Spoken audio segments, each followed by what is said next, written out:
Utilize o cupom SCARAB10 no site da Jambô e tenha 10% de desconto em qualquer compra. Corre lá e aproveita.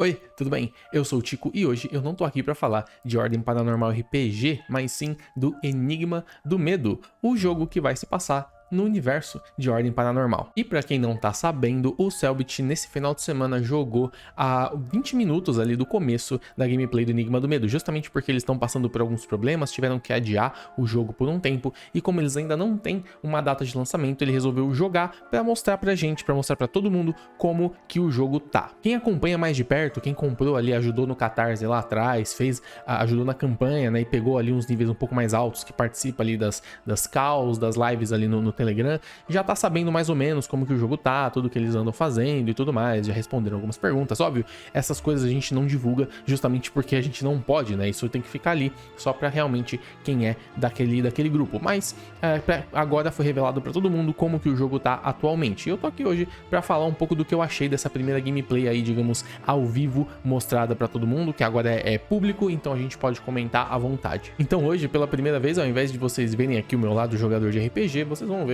o meu lado jogador de videogame, né? Eu já, obviamente, eu jogo bastante, conheço bastante jogo, bastante coisa sobre esse mundo, então vamos lá começar a falar uma análise mais ou menos aqui, mais opinativa, mais uma opinião do que uma análise, né? Então vamos começar falando de alguns conceitos aqui, de algumas coisas que eu anotei para falar sobre o jogo, começando pelo visual e áudio, né? Aparentemente todo o jogo vai ser daquele jeito, uma visão tridimensional isométrica, né? Dá pra ver ali, é um mapa 2D que parece um 3D, mas todas as criaturas, todos os personagens, a Mia, o Loop, todo mundo, até os monstros, são tudo em pixel art. Eu tava com um pouco de medo de ficar um pouco estranho, porque apesar de já ter visto jogos assim, e já ter visto algumas imagens anteriormente que já divulgaram de como tava ficando o jogo, eu pensei, falei, pode ficar uma coisa um pouco destoante se não for muito bem tratada, mas não é o que tá acontecendo. Toda a ambientação, eu vou falar mais um pouco de ambientação pra frente, mas isso faz parte aqui agora desse comentário, tá tudo muito bem localizado ali, tá tudo muito bem sinérgico, você consegue encaixar as sprites e as animações em pixel art dentro daquele mundo mais tridimensional, ali de uma visão um pouco mais tridimensional, e não tá forçado, não tá parecendo que não é real, assim, tá bem imersivo, tá bem bacana. O que ajuda muito nisso é a iluminação, que também tá muito boa, então a gente vê ali o farol dos carros, a iluminação da casa, a iluminação ali da lanterna da Mia, então tá tudo muito bem certinho, tá tudo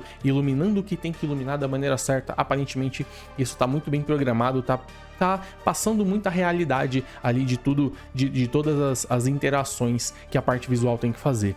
Outra coisa que tá muito bacana, e eu também já tinha, já não esperava menos, são as ilustrações de diálogo, né? Então quando você abre um diálogo ali, no caso ele mostrou a Mia falando com o Samuel, com a Agatha e com o Lupe, e tem aquelas conversas de diálogo, aquelas caixas de diálogo na verdade, e tem várias animações ali, tem várias ilustrações, e algumas mexem a boca, outras não. Isso também não sei se é de propósito, mas deu pra ver que algumas ilustrações dos personagens não mexem a boca enquanto falam, enquanto outras animações, uma ou outra ilustrações mexem. De todo caso, elas estão todas muito bem feitas, tá tudo muito certinho, a sincronização da voz ali, não dá pra fazer exatamente uma sincronia perfeita, porque são só duas imagens, né? A boca um pouquinho aberta, a boca um pouquinho fechada, então fica aquela simulação de que o personagem tá falando, mas tá muito legal também, apesar de algumas imagens isso não acontecer. E sobre a pixel art, os movimentos e tudo que tá acontecendo durante o mapa tá bem fluido, né? Geralmente a gente vê muitos jogos pixel art, até jogos que são todo pixel art, que não tem a parte tridimensional, a parte isométrica, como o Enigma do Medo, que é todo pixel art, a gente vê que os movimentos eles são sempre muito secos, meio duros, até porque é o que o pixel art proporciona, né? Mas eles conseguiram fazer uma movimentação dos personagens que ficou bem mais fluida. Óbvio, quando o personagem tá parado, a gente até consegue ver, porque ele tem, digamos, 3 sprites, né? Ele tá parado aqui no 1, aí tem 2, 3, 2, 1, 2, 3, 2, 1, como se ele estivesse respirando, né? E aí fica aquele movimento um pouco mais seco, enquanto o personagem tá parado só, mas no decorrer ali, enquanto a Mia e o Lupe estão andando, enquanto eles encontram um zumbi de sangue, estão ali atirando, estão ali batalhando, o movimento é bem fluido, apesar de ser em pixel art, apesar de ser ali só poucas os frames para gerar uma animação. Tá tudo muito legal, tá tudo muito fluido, dá pra ver que teve um cuidado muito grande de deixar as coisas não ficar muito travadas, assim, muito cara de RPG Maker, essas coisas do tipo. Sobre o áudio não tem muito o que falar, a qualidade de áudio aparentemente ali, pelo menos dessa parte que ele jogou, tá muito legal. Tem a parte de tridimensionalização ali do áudio, não sei se essa palavra existe, mas enfim, o áudio 3D tá muito presente, a gente consegue ver ali, principalmente quando ele coloca o gravador para tocar e ele começa a andar pela sala, a gente consegue perceber que o som passa de um fone pro outro, ele vai distanciando, o áudio vai ficando mais baixo, vai ficando mais distante, com um pouco de reverb, como se realmente ele estivesse ficando mais distante. Ele vai voltando e o som acompanha. E não é só para gravador, só para coisas específicas. Se você prestar atenção, eu prestei atenção nisso, quando a Mia encontra o primeiro, acho que é o primeiro ou segundo zumbi de sangue, não lembro agora, mas é do lado de fora da casa. Ela encontra ele antes de aparecer da tela. E a gente consegue ouvir o barulho dele lá longe, nesse fone, enfim, não lembro qual lado que é, mas no fone lá longe ele vem se aproximando e vem ficando mais alto. Então todo o áudio 3D tá muito bacana também. Tem uma coisa que eu não consegui entender, foi quando ela achou o rádio. Ela achou o rádio e começou a se comunicar de dentro da casa com o Samuel e com a Agatha do lado de fora. E o áudio dos dois, do Samuel e da Agatha, estavam como se eles dois estivessem ali do lado falando com ela. Não tinha aquele efeito de chiado, aquele efeito de ruído de rádio. Então, mais uma vez, né, o jogo ainda tá em desenvolvimento, então não dá pra cobrar esse tipo de coisa. Eu acredito que quando o jogo sair ali na parte final, com certeza eles devem arrumar isso, ou devem colocar, se não pensaram. Eu acredito que eles devem ter pensado, só não colocaram porque também o jogo ainda tá em desenvolvimento. Mas assim como a iluminação e a parte de sinergia entre o 2D e o 3D ali, o pixel art e o 3D, o áudio também tá cumprindo muito o seu papel na ambientação ali, na parte de ambiente do jogo, tá trazendo ali a parte de tensão, hora que tem que aumentar, hora que tem que abaixar. Aparentemente tá tudo muito certinho, não tem nada muito destoante uma coisa da outra, tá tudo muito redondo, é como se tudo funcionasse da maneira que tem que funcionar, tudo um ajudando o outro, tá tudo bem legalzinho. Falando da parte de gameplay agora, né, da parte de jogo, obviamente eu não joguei, mas o que deu pra ver ali, e o Selbit também no final ali da apresentação respondeu algumas dúvidas do pessoal do chat, então já deu pra tirar algumas conclusões. Por exemplo, a parte de facilidade em mirar e atirar ali nos alvos vai ser, digamos, facilitado, você não vai precisar ficar fazendo a mira certinho pra acertar, senão você erra. Vai ser uma coisa, pelo que eu entendi, você vai apertar pra mirar e vai aparecer um X bem grande ali no alvo e você escolhe se você vai atirar ou não, e deve ter algum outro botão ou você usa o direcional pra passar pro próximo alvo, alguma coisa do tipo. Eu não acho que vai ser necessariamente uma mira automática, você vai ter que virar um pouco o personagem pra ela fazer essa troca de alvo, mas tá facilitado, justamente porque até o Selbit falou que o foco do jogo não é combate, então a gente vai ter que investigar, resolver puzzles, entender a história, mas o combate é só uma parte de todo o jogo. Tá? Inclusive, falando dessa parte de coisas que ele falou, ele disse também que tudo no mapa tem importância. Então, o que eu acredito é que esse vai ser um jogo que vai ser um prato cheio pro famoso Zé Lutinho, né? Jogador como eu, que gosta de explorar tudo que tem numa sala, de entrar no mapa e clicando, sair apertando o botão em tudo, mesmo se não aparece o botão de interagir, você sai apertando para ver se acontece alguma coisa, só para ver se você encontra algo que você não encontrou antes. Então, aparentemente, tudo que a gente encontrar no mapa, tudo que tiver alguma coisa para interagir, vai ser importante de alguma maneira pra gente chegar no final do mistério. E falando de coisas pra encontrar, o que deu pra perceber também é que a interação dos itens, quando você clica pra interagir, ele dá um zoom na tela, já tinha sido mostrado no primeiro trailer lá e tal, mas agora foi mostrado um pouco melhor, e aparentemente tá tudo muito fluido, então você clica, você consegue ver o item mais de perto, você consegue virar, consegue mexer, dá pra usar a luz, né, a lâmpada UV dela, a lanterna UV da Mia pra revelar algumas coisas, então assim, aparentemente tá tudo muito fácil, tá tudo muito, muito intuitivo para se jogar. Eu acredito que eles devem ter pensado nisso justamente porque, obviamente, o jogo deve ser jogado com controle, vai ser recomendado para jogar com controle ali no controle de Xbox, controle de PlayStation, enfim, controle que você tiver no computador, mas eles também devem ter pensado nas pessoas que vão querer jogar com mouse e teclado. Então eu acho que colocar o item ali na tela para você talvez poder virar com o mouse e fazer alguns movimentos, isso ajuda bastante a deixar a coisa mais fluida, mais intuitiva. Foi mostrado logo no comecinho também a gameplay com o loop, né? Logo que ele trocou pro loop, deu pra ver que o loop fez um rastro, né, que ele consegue, o próprio Selbit disse que ele consegue sentir alguns cheiros, né, farejar algumas coisas e também passar por algumas passagens pequenas.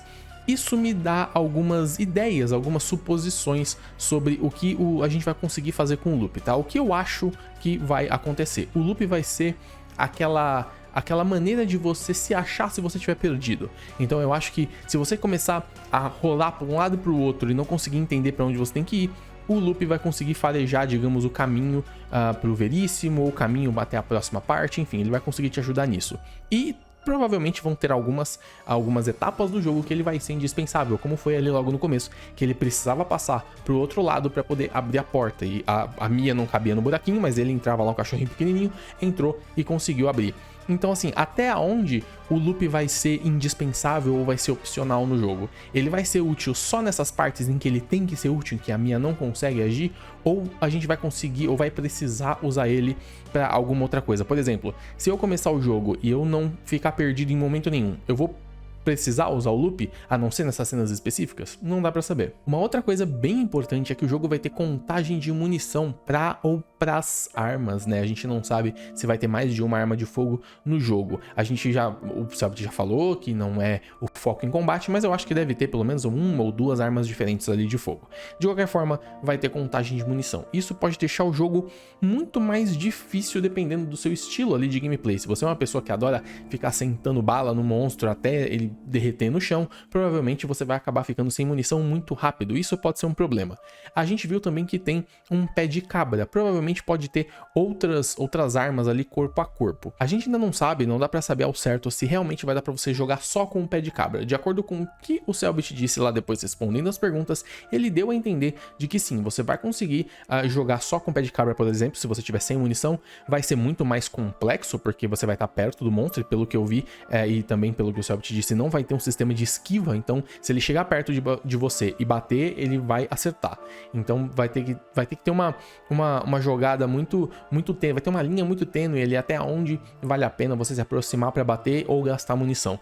De qualquer forma, dá para usar, vai ter um sistema de finalização, então você vai dar alguns tiros ou vai fazer alguma coisa e o monstro ele vai cair, vai ficar um tempo, digamos, tonteado para você chegar perto e finalizar. Foi o que ele fez ali com o pé de cabra. Ele deu alguns tiros, o monstro caiu, ele chegou perto e finalizou com um ataque corpo a corpo. O contador de vida da Mia não foi mostrado, né? A gente não chegou a ver em local nenhum. O Cellbit disse que eles estão pensando na melhor forma de colocar e tal, mas pelo que eu percebi ali, ela não é tão fraca, tá? Ela tomou ali, se eu não me engano, 4 golpes durante aquela gameplay do início e não teve nenhuma mudança na tela, ela não precisou fazer nada para se curar, então eu acredito que 4 golpes, pelo menos do zumbi de sangue, seja ok. Então ele tomou 4 golpes e tinha alguns ali que dava pra ser evitado. Então eu acho que ela não deve ter uma vida tão pequena assim, mas também a gente tá falando de um zumbi de sangue. Talvez tenham monstros mais fortes que conseguem matar ela com 1 ou 2 golpes só. Como eu já falei também ali no começo, a gente vai ter acesso a uma lanterna de UV, né? Uma lanterna infravermelho ali de luz negra, que vai revelar muitas coisas. E a gente vai poder usar essa lanterna não só nas pistas, quando a gente pegar uma pista lá que ela vem dar aquele zoom que eu falei na tela e virar pra trás, pra frente e usar a lanterna, mas também no mapa. Então muitas vezes pode ter coisa no mapa que a gente vai ficar passando ali a luz UV para poder chegar em alguma outra conclusão, pegar uma informação, chegar em algum outro local, enfim. Eu acho que esse jogo vai ser o jogo de você passar pelo menos 2 vezes por todo o mapa antes de passar para a próxima fase, para a próxima tela, para o próximo quarto, enfim. Porque você vai chegar, você vai explorar a sala toda com a lanterna comum, pegando as evidências, depois você vai ligar a lâmpada UV e vai passar na sala inteira de novo para ver se não perdeu nada. Então é um fator ali que vai deixar você um pouco mais preso no jogo, pode até dar algumas horas de jogo para quem realmente quiser explorar tudo. Uma outra coisa bem interessante que foi mostrada ali na parte de gameplay é aquelas trancas que aparentemente a gente vai precisar ter ou entender como o símbolo funciona, porque pelo que eu vi tem 3 níveis, né? Você coloca um círculo, um anel de um símbolo externo, alguma coisa no meio, mais pra dentro e outra bem no meio. Pelo que eu entendi é isso, vai ser símbolo de 3 etapas para você montar um símbolo inteiro e conseguir abrir uma porta ou fechar uma porta, enfim, eu não sei o que aquilo vai fazer, aparentemente é uma porta que tem que ser aberta. De qualquer forma, a gente vai ter acesso a esses símbolos que podem ser de rituais ou não, eu acredito que não, apesar do próprio Cellbit ter falado também que vai ter rituais no Enigma do Medo, mas não para combate. Então eu acho que esses rituais que podem ter no jogo vai ser para abrir algum local, para entender algum documento, mas não necessariamente um ritual de dano, um ritual de possessão, alguma coisa mais, né, ou mirabolante. Eu acho que não, porque obviamente o foco não vai ser o combate.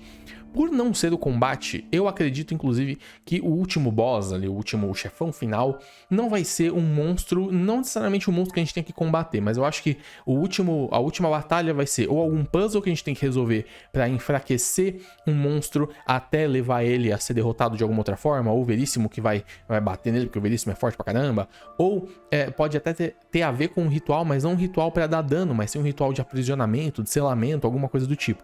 Como ele falou bastante que o foco desse jogo não é o combate, eu não acho que um último boss ou algum boss principal, algum plot twist principal vai ser em volta de algum combate. Eu acho que tudo vai ser em volta de puzzles, em volta de investigação e descoberta de informação. Vamos falar um pouco mais de aspectos narrativos, de ambientação ali desse jogo, como que ele passa sentimentos e como que ele conta a história pra gente, de acordo, obviamente, com esses 20 minutos de gameplay que a gente tem, tá?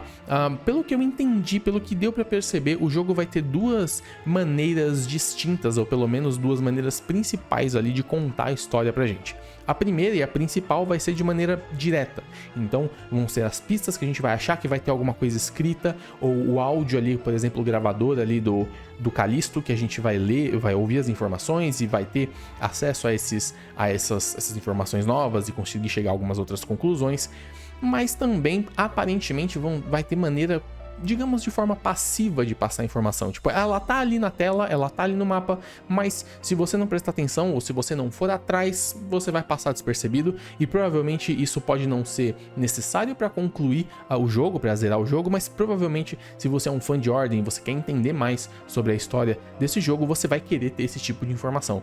Então, algumas coisas ali, algumas reações do Lupe que são pequenas, assim, que ele mostra que ele tá com medo de alguma coisa antes de alguma coisa acontecer, ou quando ele vai para algum lugar específico, eu vi que de vez em quando o Lupe fez alguns movimentos diferenciados ali que ele não estava diretamente seguindo a Mia, então isso pode ser alguma coisa diferente para você fazer, que você vai seguir ele ou ouvir alguma coisa e vai atrás e acabar descobrindo algum outro tipo de informação que não necessariamente seja, como eu falei, importante para você continuar, mas seja um complemento que vai fazer você entender melhor tudo o que tá acontecendo. Como esse jogo fala do elemento medo, né, esse elemento que para quem conhece o Ordem Paranormal sabe que ele é muito misterioso, a gente vê vários símbolos do medo, esse símbolo que a gente sabe que é o símbolo de medo, espalhados pelo mapa, né? Alguns estão bem na nossa cara ali, logo que a gente vê, logo no começo, que passa a câmera ali e a Mia começa a andar até o carro, a gente vê que tem um símbolo de medo grandão, assim, meio esverdeado, assim, reluzente no mapa, mas outros, eu vou tentar deixar uns frames aqui pra vocês verem, que ele tá bem escondidinho, assim, que ele tá ali, mas parece que ele não tá, se você não prestar atenção, você nem vê que ele tá lá. Alguns deles, por exemplo, eu só consegui ver depois que eu fui reassistir o trailer, né, então realmente, você acaba pegando coisas que você não tinha pegado antes. Eu acho que isso é bacana, você tem que prestar atenção bastante no mapa pra você ter todas as informações. Não só isso, o mesmo em pixel art, os monstros ali, toda essa interação dos monstros com o mapa dá essa sensação de tensão, essa sensação de terror, você tá com medo, realmente, mesmo, tipo assim, são pixel arts na tela, não é uma coisa muito realista, né, e mesmo assim, por saber como que é esse ambiente e toda a iluminação e o áudio, como eu falei lá atrás, a ambientação audiovisual tá muito interessante, e os elementos ali, né, do jogo estão trazendo uma tensão muito legal que dá essa sensação mesmo de jogo de terror, de um lugar perigoso. Uma coisa muito legal que o Selbit falou ali enquanto ele estava respondendo as perguntas foi que a gente não precisa se preocupar com jumpscares aleatórios. Isso é uma coisa que me deixa muito nervoso. Na verdade, é um dos elementos que mais me faz ficar longe de jogos de terror. Eu não gosto de jogos de terror justamente porque a grande maioria deles tem um monte de jumpscare aleatório que não quer dizer nada, que só tá ali pra te assustar. E geralmente eu não gosto dessas coisas. Quando é um susto legítimo, que tem a ver, que vai interagir, que tem realmente alguma coisa a ver com a história, tudo bem, a gente tá jogando um jogo de terror, a gente tá tenso, a gente tá preocupado, acontece alguma coisa inesperada, é óbvio que a gente vai se assustar, tá tudo bem. Por exemplo, foi o caso daquele despertador, se não me engano, que tocou quando ele subiu ali, o despertador tocou e aí veio dois monstros, dois zumbis de sangue, ele teve que lidar com os dois. Aquilo foi um sustinho na hora, porque foi um barulho alto e tal, e aí logo depois você já tem que lidar com uma situação mais complicada, mas eu acredito que todos os sustos que forem vir desse jogo vão ser nesse nível, né? Vai ser um susto que não é o motivo dele não é te assustar, é realmente continuar e dar um segmento para a história, um segmento para a cena. Não é só simplesmente jogar uma imagem grande na tela, um som alto, piscou alguma coisa e foi embora e não quer dizer mais nada. Eu anotei aqui para falar da dublagem, mas realmente não tem muito o que falar, né? Já foi feito um trailer de dublagem mostrando um pouco como que vai ser, mostrou ali algumas vozes e realmente as vozes estão combinando bastante, tá muito bem dublado, a gente conhece, quem tá aí acostumado com dublagem brasileira sabe que as vozes são muito boas, inclusive não é dublagem, né? Isso é voz original, a interpretação é voice acting, né? Como chama, porque a dublagem é quando você pega alguma coisa que já tá em outra língua e você passa para sua língua nativa, no caso o português. Como esse jogo tá sendo feito em português, então essa é a voz original e tá muito boa, tá muito sincronizadinha, tá todo mundo falando, as vozes estão combinando bem com os personagens, então por enquanto esses 3, 4 personagens, 5 que a gente ouviu nessa gameplay estão todos muito legais. E antes de finalizar eu queria falar só um pouquinho sobre acessibilidade, porque eu anotei aqui na verdade 2 pontos só para passar para vocês, porque o que acontece para quem não sabe, eu tenho um certo problema nos olhos, eu não sou cego, mas eu também não enxergo 100% bem, eu tenho um certo problema e o que eu consegui perceber foram 2 coisas que me chamou muita atenção positivamente. A primeira é o tamanho da fonte nos diálogos e na legenda, tá? Por exemplo, o diálogo tá perfeito, é uma caixa grande com a fonte destacada, bem contrastada, né? Então é uma caixa bem mais clara, com uma fonte mais escura, num tamanho legal, dá pra ler tudo, não tem problema nenhum. A legenda também tá num tom amarelado que você consegue ver que não, numa tela muito clara não desaparece, numa tela muito escura também não. Tá tudo muito legal, eu achei muito bacana. Outra coisa também, falando de contraste, foi dos itens, né, dos ícones, na verdade, quando você vai interagir com alguma coisa. Então, ou é um ponto de exclamação numa caixa branca aparecendo na tela, ou é escrito interagir assim também, num tamanho legal. Eu achei muito bacana. Obviamente, eu acredito que vão ter outras opções ali de acessibilidade, não sei se para daltonismo, alguma coisa do tipo, para alguém que tem algum problema de visão mais sério do que o meu, porque o meu realmente não é tão sério assim, pelo menos no estado que ele tá. Eu não sei se vai ter alguma ajuda para deficiente auditivo, então se vai ter alguma marcação visual para áudio, né, para de onde o som tá vindo, para a pessoa poder poder jogar sem som, mas por enquanto o que eu pude anotar da parte de acessibilidade que eu gostei foi isso. O tamanho da fonte tá muito bom, os contrastes ali das legendas e dos diálogos tá ótimo, da interação também tá muito bom, muito legal. E se vocês estiverem se perguntando se eu vou jogar isso em live, provavelmente sim, eu vou jogar com vocês. Eu tô planejando fazer algumas lives, eu não sei se eu vou conseguir um tempo livre para fazer todos os dias, alguns dias na semana, mas eu pretendo jogar esse jogo com vocês pra gente trocar essa ideia, conversar e tentar resolver o mistério junto. Obviamente eu não vou aceitar spoiler, backseat, essas coisas, mas pra gente conversar e manter ali a jogatina em dia, com certeza eu quero tentar fazer isso com vocês. Então se vocês quiserem me seguir na Twitch, eu vou deixar o link no primeiro comentário fixado aqui, só pra vocês irem se preparando. Eu não sei se eu vou fazer lives antes ou se eu vou continuar fazendo isso depois que o jogo acabar, isso eu sinceramente não sei, mas se vocês quiserem acompanhar, provavelmente vai ser nesse canal que tá aqui embaixo, beleza? E essa foi a minha análise, a minha opinião sobre o